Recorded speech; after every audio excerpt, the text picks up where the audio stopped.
Simplifying maths में आपका स्वागत है। हम लोग इंटीग्रेशन कर रहे हैं।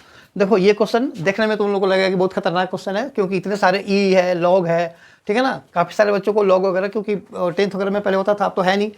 तो इसमें ना लॉग की एक प्रॉपर्टी लगती है। पहले मैं यहाँ पे तुम्हें प्रॉपर्टी में समझाता हूँ, उसके बाद इसको करता हूँ। देखो log of m to the power, अगर n होता है ना, log of m to the power n, तो हम इसे लिखते हैं n इंटू लॉग m, ठीक है। एक तो ये प्रॉपर्टी है लॉग की, ठीक है ना। और दूसरा प्रॉपर्टी है e टू द पावर, यहाँ पे मैं लिख देता हूँ, चलो यहाँ पे e to the power log x equal to x।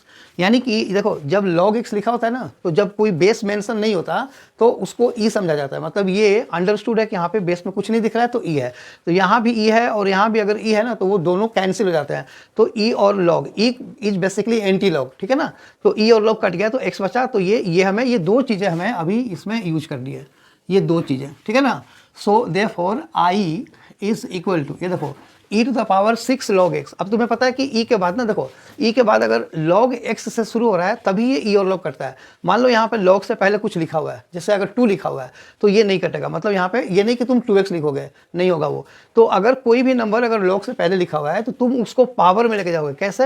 ये देखो जैसे n इंटू लॉग m है, तो ये जो n है वो पावर में जाएगा। देखो पावर में ही है ना ये, तो m to the power n है, तो उसी को हमने लिखा हुआ है n log m। तो ये यहाँ पे क्वेश्चन में ये वाला पार्ट हमें दिया हुआ है, तो जो ये n है उसको हम पावर में लेके जा सकते हैं। ये देखो ऐसे, तो i इज इक्वल टू, ठीक है, देखो so i is equal to e to the power, जो इंटीग्रेशन है हमारा e to the power 6 log x, e to the power 5 log x upon e to the power 4 log x और minus e to the power 3 log x dx। तो देखो ये क्या बना, ये बना e to the power log of x to the power 6। समझ में आया? ये जो 6 है वो पावर में जाकर के रेज हो गया। फिर minus e to the power 5 log x।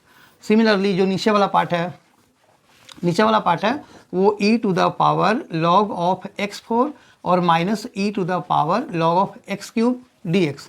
अब देखो कितना सिंपल हो गया, e और log हर जगह से कट गया, तो ये हो गया x6 minus x5 upon x4 minus x³ है ना dx। अब क्या करोगे, ऊपर से x5 को कॉमन निकालो तो बचा x माइनस 1, नीचे से भी x³ को निकालो x माइनस 1 dx।